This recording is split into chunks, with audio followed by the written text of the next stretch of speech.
Welcome everybody to the E3 podcast again. For this week, we have Camilla Jeffs on. Thank you, Camilla, for joining us on the podcast, and I'm looking forward to our interview. Yes, me too. So excited to be here, Melissa. Thank you.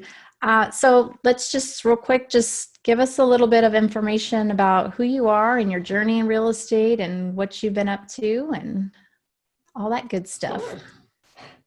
Yeah, so I am, first and foremost, I'm a mother of 5 children, just like you. So Yay. excited to talking to a mom with another large family. It's really fun to have a large family. And I started investing pretty young. I decided it was a great idea to invest in my first property and have my first baby at the same time. Oh, wow. So that's what I did. It was a house hack. We were living in, before we moved into this house hack, we were living in a garage, like an apartment garage. Wow. And decided that we needed to do something about that situation, and found a house that we could rent out the basement. And back then it wasn't cool to call it house hacking. It was just, we were renting the basement, but it was really awesome because when we rented it, we were able to make, we only had to pay $100, $200 a month in rent or on the mortgage, right? The renters paid most of the mortgage. So we lived there for almost free. Nice. And that's when I was like, wow, I like this real estate thing. And so I started really learning more about real estate. And from there, we just dove into several different investments. I started acquiring single family homes and did that mostly by the live and flip method, where you buy a fixer upper, you move in and you live there and you fix it, and then you move out and either rent it or sell it. Mm-hmm. So acquired a bunch of properties that way and acquired a lot of skills and muscles and more children as we went through. I love that. When I was pregnant with my 4th child, I thought that was a great time to learn how to tile, floors and bathrooms. I learned to tile, and I did all the tiling in this house, like the whole house, tiled the kitchen floors, kitchen backsplash, the bathroom floors, shower, everything. And that was a fun experience to learn to tile. But then I've done a couple of flips, and then I decided I wanted to get into small multis, and learned the power of leverage and the power of scale. And that's when I thought, okay, I need to go for the large apartment complexes now, and it's time to start working on those. So in early 2019, that's what I did. I jumped into large multifamily and started learning and figuring out how to be involved. And now, since I invested in a 107 unit first, I invested passively first, and now working on the active side. I'm working to close a couple of large deals before the end of the year. Is the goal. Wow. That's impressive. And all of that while raising 5 kids. Yes. My hat goes off to you because I know how difficult that is. Yeah. I can't even imagine too, taking on multifamily, like that's a big jump. Yes, it has been a big jump and a big change, a very different business than the single family. I thought I knew a lot about real estate until I jumped into a new niche. I'm like, okay, well, I guess there's a lot more to learn. I guess the spreadsheets just get bigger. The bigger the properties and the more KPIs you're tracking, but also it's a little bit, I feel it's a little bit safer in a way to do large multifamily, because with my single family rentals, if someone moved out, my income went to zero. And then there was just a ton of work to try and get it rented back up and to turn it. Whereas now, large multifamily, if someone moves out of 100 unit, the rent never goes to zero, right? Like it never goes to zero. No, the whole complex is not going to move out at once. So I like how it offsets itself. And so as long as you keep a good vacancy rate and try and keep your occupancy high, you don't have to worry so much about that cash flow coming in and having big drops in the cash flow. I've never, that's an interesting perspective because I'm interested in multifamily, but I've never pursued that at all. Hmm.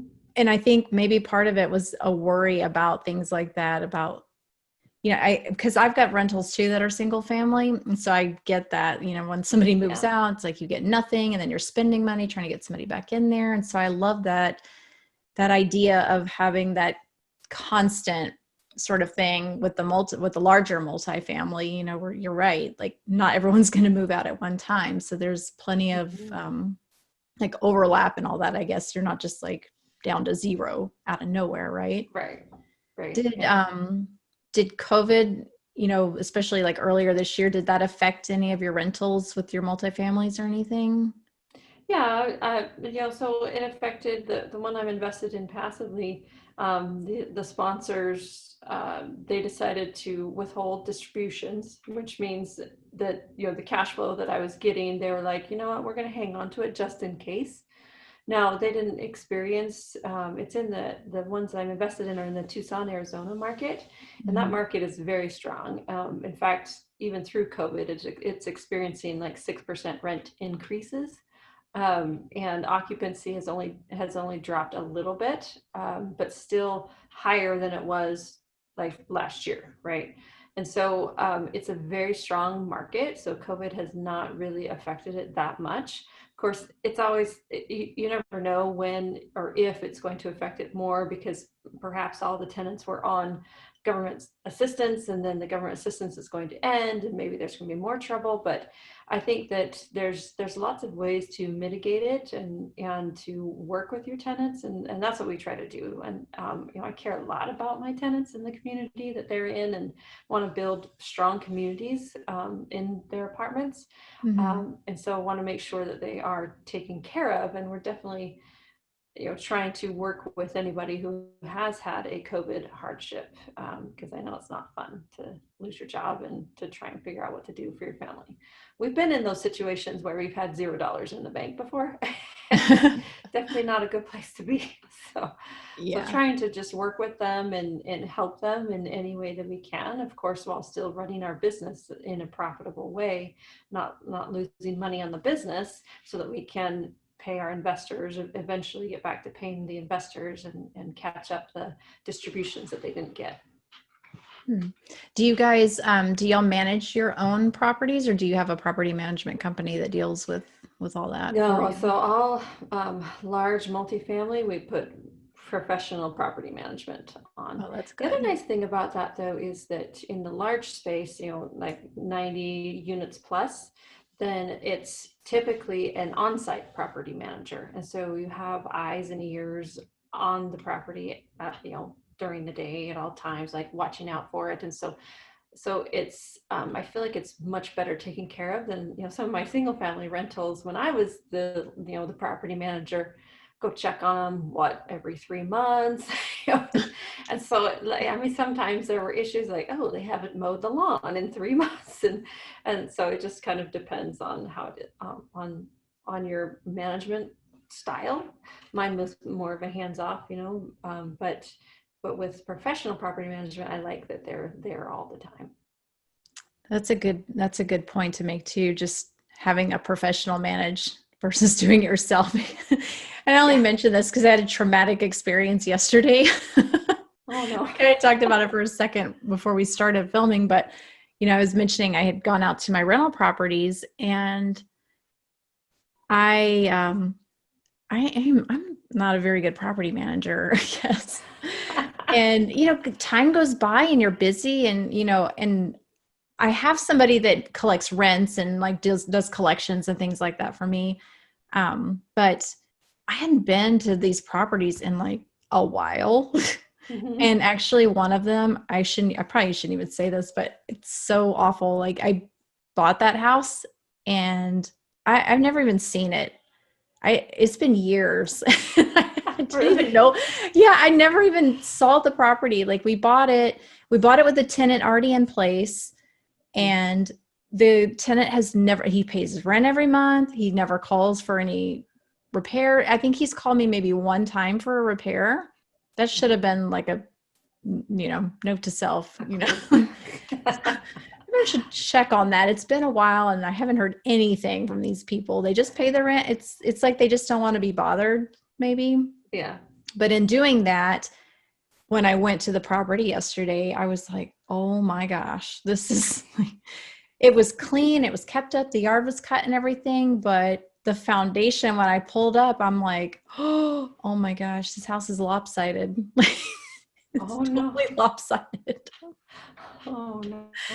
It's not good, and I don't know like how long it's been that way, or, if it's just the result. We have a lot of foundation issues in San Antonio. So foundations are moving all the time. Luckily it's pier and beam, so it's not a difficult fix, but it's still like a major repair that has to be done that I was not aware of. And then he had like a major leak that had happened that he never called anybody, about. And he fixed it himself, which I appreciated, but like, I don't know if he's a licensed plumber or not. So now I'm going to have to go check all that work. And, it's just, yeah. So note to self, yeah, definitely make sure you're checking your properties or having somebody do it if you're not doing it yourself.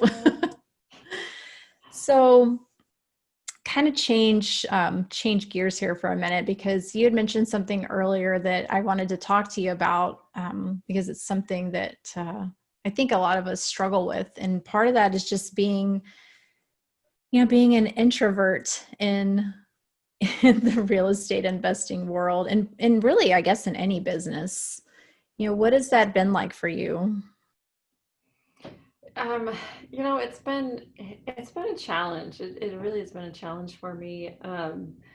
Especially as I like move up and level up into large multifamily, because large multifamily is not something that you can do on your own.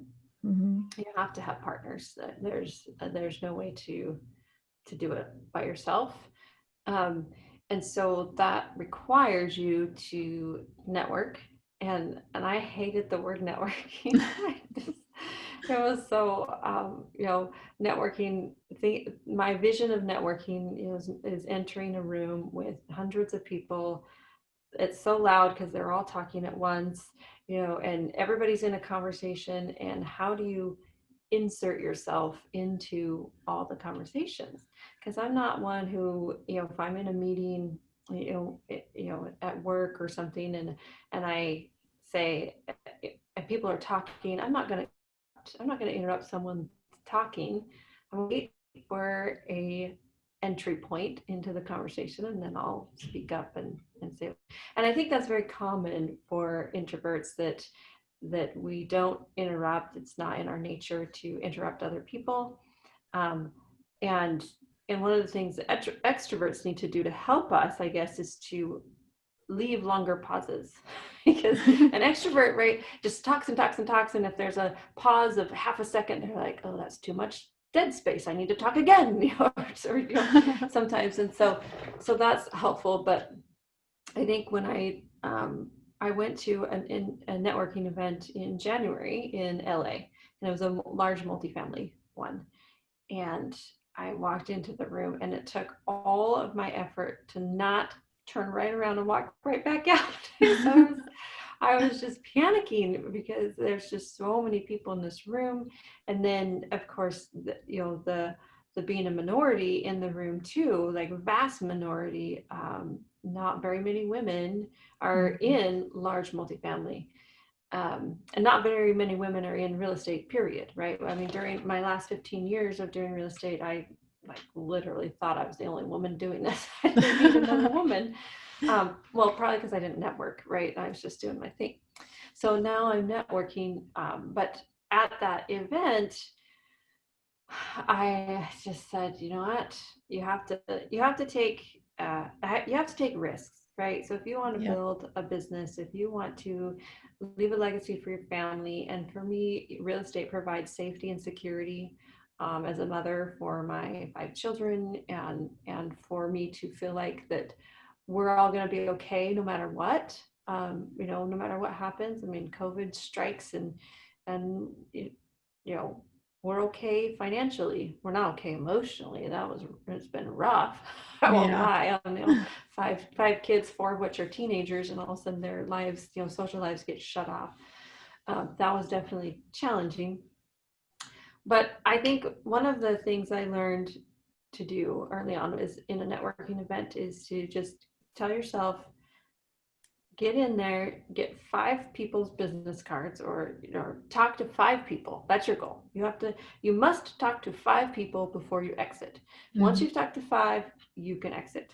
And and that helps me a lot, because then I have this goal and I don't feel like I'm just kind of swimming in this sea of noise, that I can get in and I can specifically talk to 5 people, and then I give myself permission to exit, because after being in a huge group like that, it just works up my emotions so much that I need to exit, and I need to have some quiet to digest and to like recenter myself. And so that's a trick. That's tricky. So networking is tricky. Because I love, it's not that I don't want to get to know people. I totally love to get to know people, but I like to get to know people in intimate settings, and I want deeper relationships. It's not, for me, it's not, I don't want to meet everybody in the room. I want to meet a few people and dive deep with them and get to know them on a more intimate level. I feel that. I feel like I get that way a lot too, because so according to my personality thing, I am an extrovert, but I don't know how much. I think I am, when I'm comfortable with people, I can be that way. But I think my normal tendency, I like everything you said, I totally relate to. And I was just thinking about, as you were talking about that event, I was thinking about an event I went to last year, and it was like the same thing. It was this group of like really, really high level investors in the room. And I mean, I've been doing this for 17 years. So, I'm not like down here, but in that room, I was definitely, I felt like I was down here. And that was really difficult. It was really hard being in that room with all those people like that. One, because it was a lot of people, because that's always overwhelming. And then two, like the caliber of people, it's like, do I belong in this room? I don't feel like I mean, theoretically, yes, I know that I do belong in that room, but your mind starts telling you things like, should I be here? Am I really, this is really where I'm supposed to be right now? And it's just very uncomfortable. And then there were hardly any women in the room at all. I could count on one hand how many women were at that event. Wow. And it was like 4 or 5 total, if that. Yeah. And so it was a combination of those things too. And I remember going around that room, and I only knew 2 people in the room, one that I had gone on the trip with, and then one I got introduced to early on. And everybody else, I had no idea who they were, or I knew who they were, and they're like, celebrities in REI world. So it's like, I'm not walking up and talking to that person. I'm too embarrassed, too scared. But you're right. I mean, if you do set a goal like that, and I try to do the same thing, just talk to at least one person that you don't know, and then talk to another person. And then so I was doing the same thing, but I was doing it even just one, and now, okay, then another. And then, if I talk to a few different people, it was okay. But I like what you said. And I do agree, like after those things, because it's so much like feeling with all that, especially if, are you an empath maybe? Yeah, that too. Okay. Yeah. So I am too. So then I didn't know about that till like a few years ago myself. And so you absorb all that energy, and then you're like all anxious anyways, and then you need to just go and just like, I need to breathe and be alone for a few minutes. And then I think, I hope people don't think I was rude, or I'm afraid of, cutting people off, or just, I'll never be the person that's going to walk up to a group and be like, hey, what's going on? What are y'all talking about? Yeah, me either. I can't do it. But it's almost easier, right? If you can find that person in the room that is like that and get to know them, because then it helps you kind of get around a little bit too. Yeah. Then you just like follow them behind them. Yeah. Like, who else do you know here? Do you know anybody else? Yeah. Either that or just, too. Yeah. asking, who else do you know? Or do you know anyone here? Could you introduce me to someone here? I've heard that's a good method. I haven't tried it yet, but I'm going to try it at my next, if we ever have a next, Yeah. next one, right? That was something that I tried that seemed to work for me. That and just finding other people in the room that you could sense are the same way. They might be sitting alone by themselves or kind of off to the Exactly. side. And then I don't know, you get a little bit braver because it's like, okay, that person's probably feeling the same way. Mm-hmm. If I take the first step, then we'll both be more comfortable. So it's not really, Yeah. it's for both, for you and the other person almost, right? Mm-hmm. Yeah. And that's exactly what I do. And in fact, at that meeting in January, I met another woman that I was just so impressed with, but she like was sitting alone on the end of the table. And I was like, okay, I'll talk to her. So I went and talked to her, and we ended up having lunch together every day, and just really hit it off. And she's just fantastic. And so I was really excited to meet someone else like that. And then we're working on trying to figure out ways to work together and to partner together to do some deals too, which is exciting.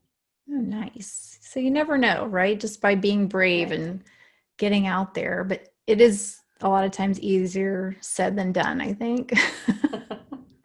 Yep. Yep. Just be brave, or I don't know.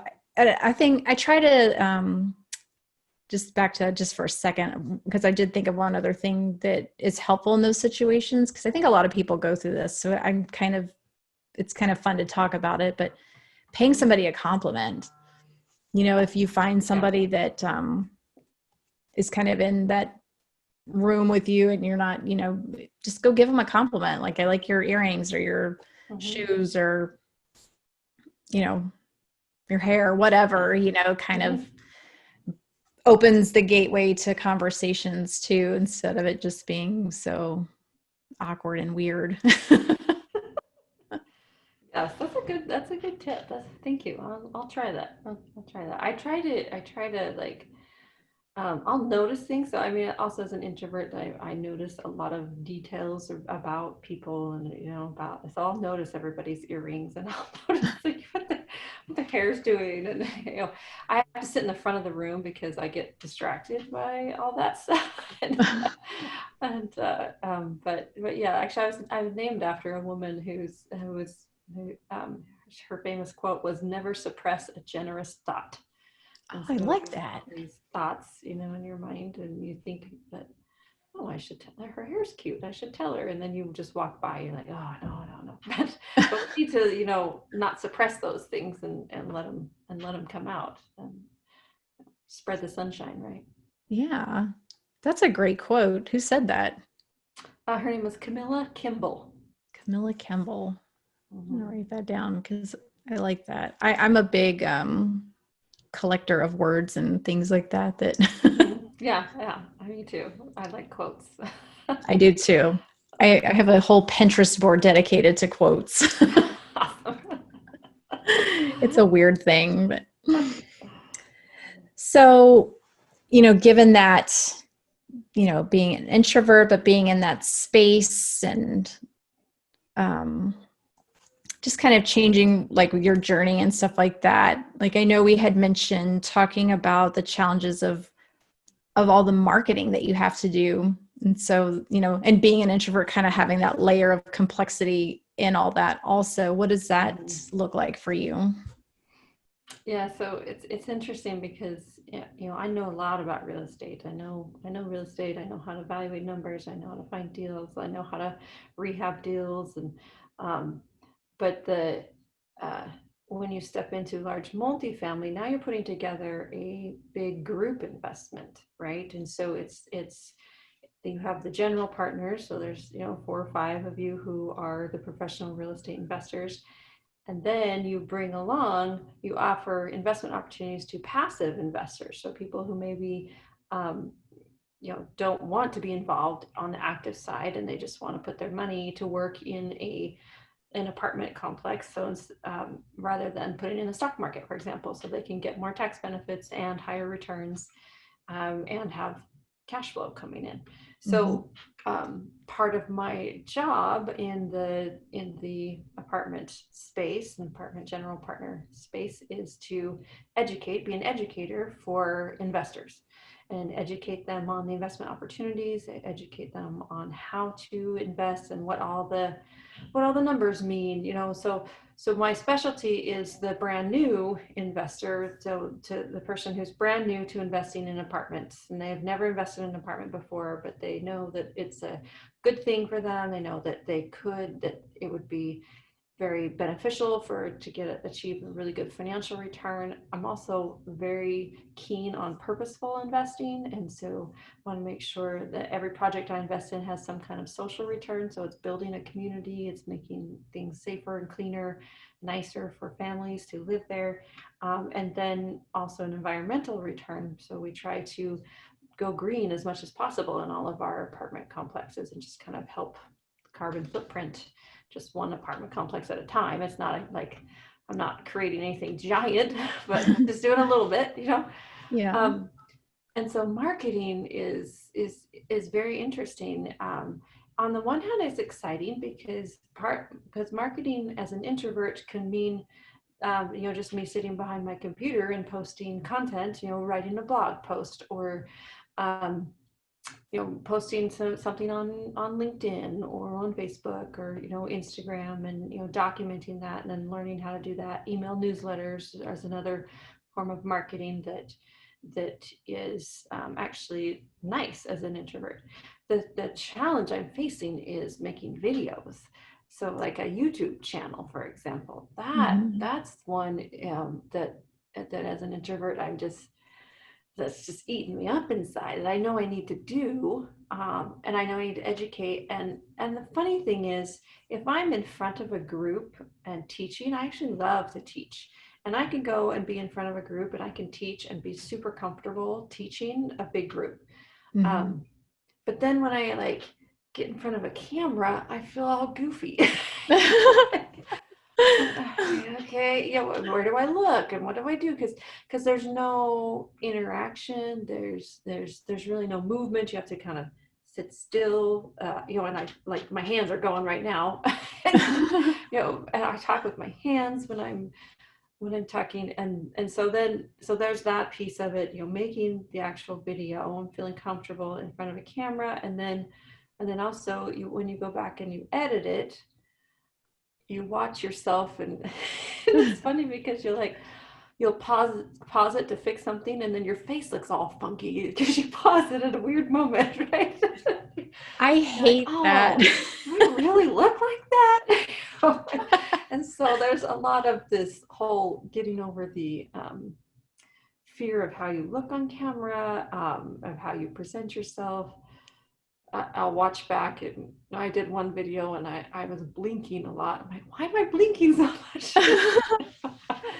There's just so many weird nuances with video that's really holding me back from doing them. I have a YouTube channel. I've got 2 videos on there, and I've recorded 7 others, but I just can't. I'm just struggling getting over that hump of editing them and putting them out there and feeling comfortable with myself on camera.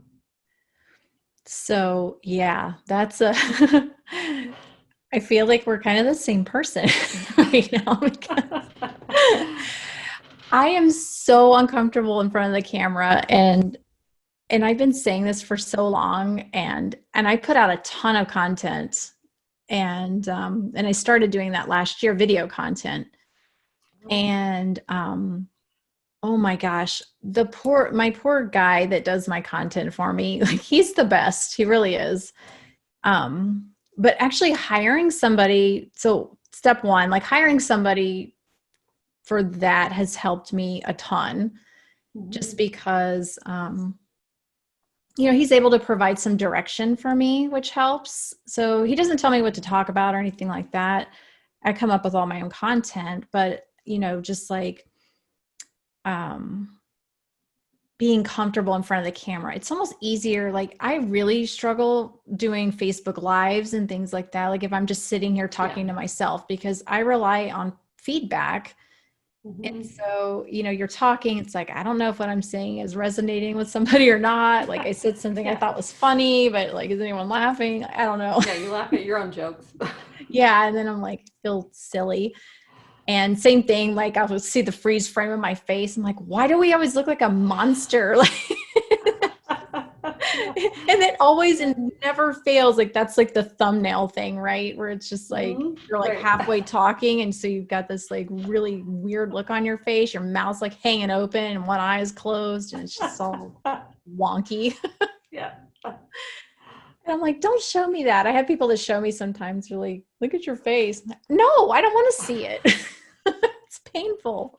So how did you find your guy? Because that's probably where I am, is I need to hire it out, Hmm. but I'm nervous about that. And what does he do for you? Does he just edit, or does he like come and shoot the videos while you're talking? Yeah. So for me, he comes and we shoot the videos, and then he has a team that edits them and distributes everything for me. So that's been a Ah, load off my mind because I think too, like when you're trying to edit your own stuff, like there's a lot of things here that I wanted to talk about. One of them is like we're so critical of ourselves, yeah. and that's something I'm even still working on. But my why is so much greater than my fear of the camera. And that's what I keep telling myself. It's like Mhm. when that camera comes on and I'm just staring into the dark hole of the circle lens, and it's just like, it's just so, it feels so awkward. But what I found is that when I'm really in my zone with what I'm talking about, I forget about it.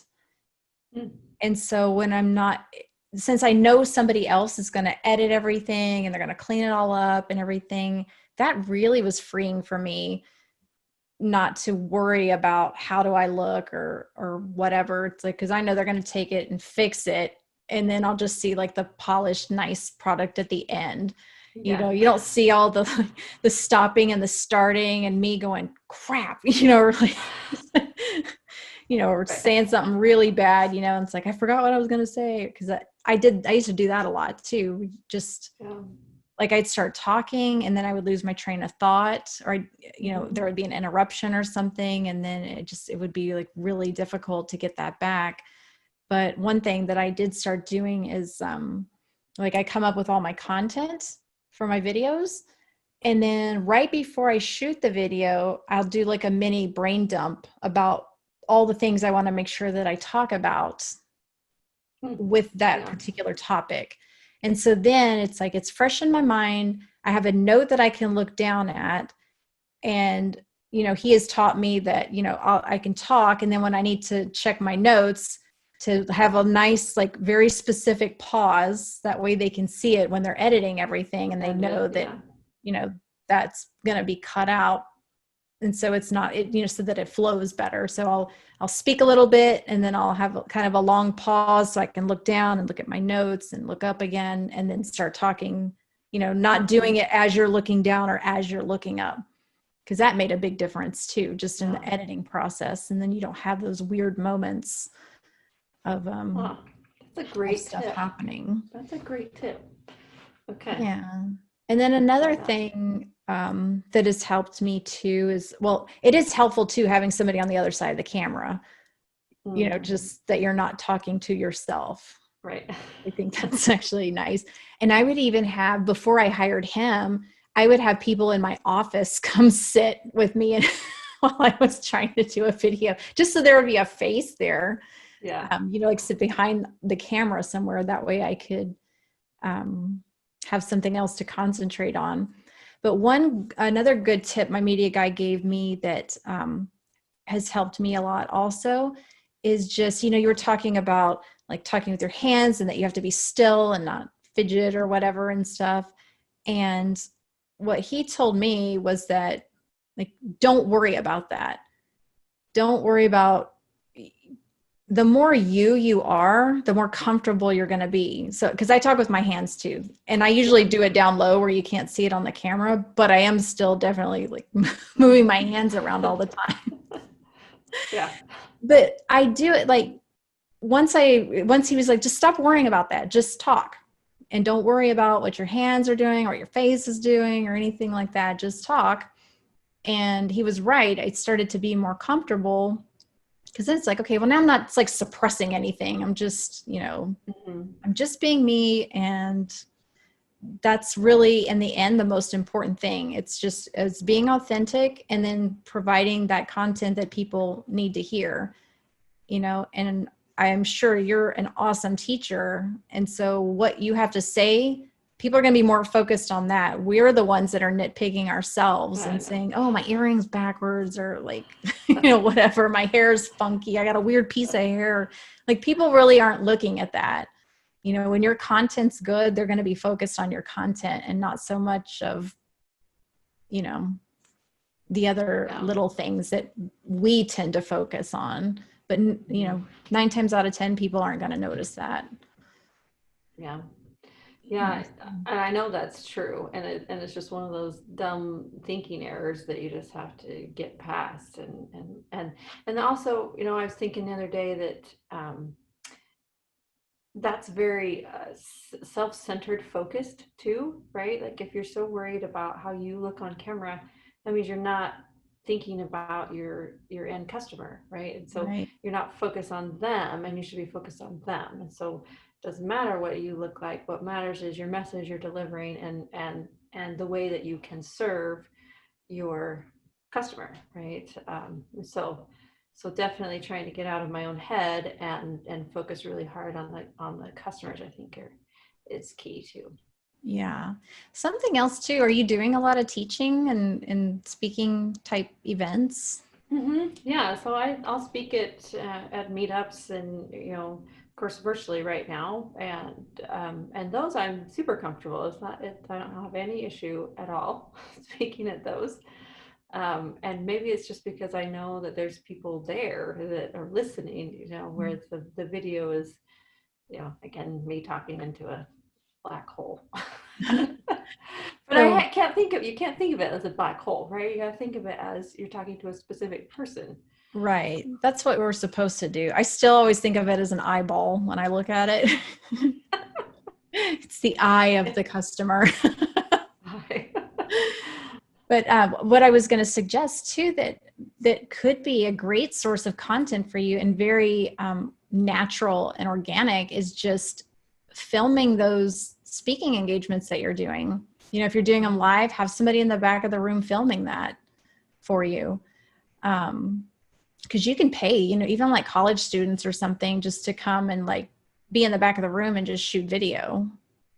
So there you're providing great info. You're comfortable and relaxed because you're in your element, teaching and stuff, but you're also giving content that way. So why not take that content and use it?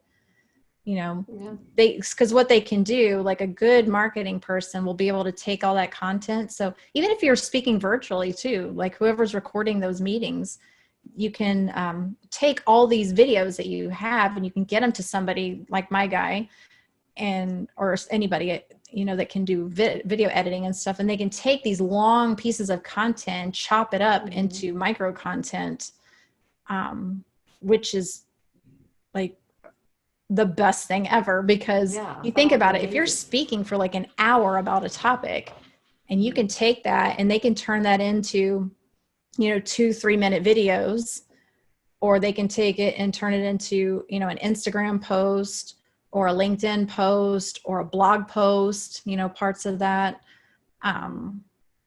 There's just so many different ways to use that. So you're having this video, but there's also like just the content itself can be transcribed. And then you've got a written, thing with that. So it's just like multitasking with the, I've heard that called spider webbing, where you like just do it once and then you like put it out in lots of multiple forms all over your marketing. Yeah. So yeah, that's a great tip. I'll have to try it. I actually have to speak tonight, so I'll try it tonight. There you go. Yeah. Just, when you're doing those, ask them for a copy of the recordings and then get, I don't know, set up a folder in, Google Drive or whatever, and just start dropping all those teaching videos in there, and then get it to a video editor and have them chop it up and and distribute it for you. Perfect. And then you're not just sitting there like trying to come up with topics too, right? Yeah, true. So that could be maybe helpful, but Yeah, that's very awesome. helpful. Thank you for that tip. Yeah, you're welcome. Well, I think we're about at time.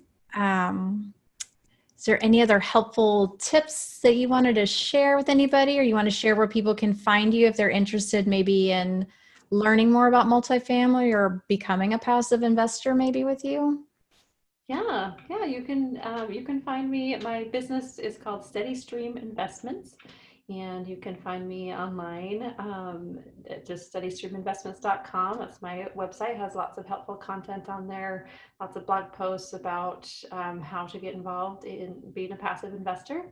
Like I said, I have a YouTube channel, 2 videos. There will be more coming. Soon to be more. But I'm very active on LinkedIn. You can find me Camilla Jeffs on LinkedIn. And then I also have a Facebook group that is called Passive Investing Made Easy, where you can join there. And I teach regularly in that group about passive investing.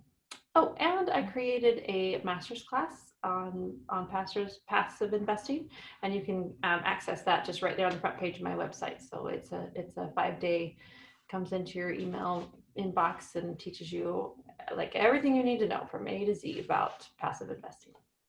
Awesome. I'll have to check that out too. Yes, do it. Great. Well, thank you so much for your time today and for sharing and talking about some of those challenges.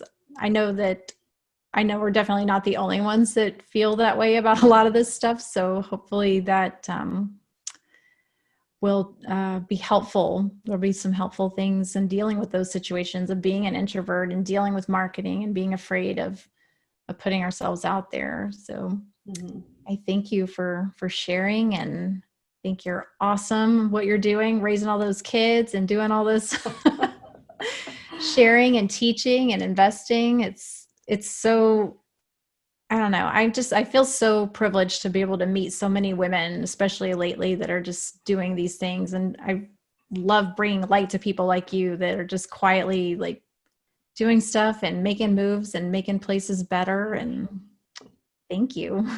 Well, thank you for having me on, Melissa. It's so fun to talk to other people in the industry as well. And this was a fun interview to talk about, challenges. And so just know, I guess, for your listeners, just know that even though Melissa and I have all this experience in real estate, we don't have everything figured out. We're Definitely not working on it every day, working on ourselves every day, and just taking one step forward at a time. And so, if you're feeling like you're stuck or that there's something you can't do, or you're nervous about being an introvert in real estate, just know that we're here too. And we're still making moves, and you can be successful in this business.